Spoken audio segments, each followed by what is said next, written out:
బ్యాటింగ్లో నిలకడ, షాట్లలో ఖచ్చితత్వం, క్రీజ్లో నిలిస్తే చక్కటి ఇన్నింగ్స్ను ఆడగలిగే నేర్పరితనం ఇవన్నీ ఆ అమ్మాయి సొంతం.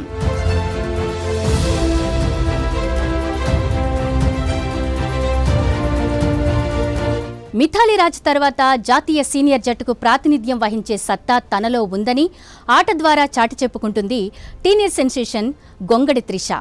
తెలంగాణకు చెందిన 19 ఏళ్ల త్రిష మలేషియాలో ముగిసిన ఆసియా అండర్-19 టోర్నీలో భారత జట్టు విజేతగా నిలిచేందుకు కీలక పాత్ర పోషించింది. అంతేకాకుండా ప్లేయర్ ఆఫ్ ద ఫైనల్తో పాటు ప్లేయర్ ఆఫ్ ద టోర్నీ అవార్డులు కూడా సొంతం చేసుకుంది. దీంతో త్రిష పేరు క్రికెట్ సర్కిల్లో మారుమోగిపోతోంది. ఇంతకీ ఎవరి త్రిష? ఆమె బ్యాక్గ్రౌండ్ ఏంటి?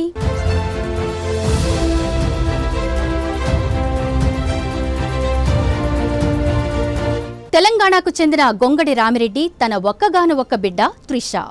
భద్రాచలంలో ఓ ఫిట్నెస్ ట్రైనర్గా పనిచేసే రామిరెడ్డి తన కుమార్తెను అంతర్జాతీయ క్రికెటర్గా చూడాలనుకున్నారు.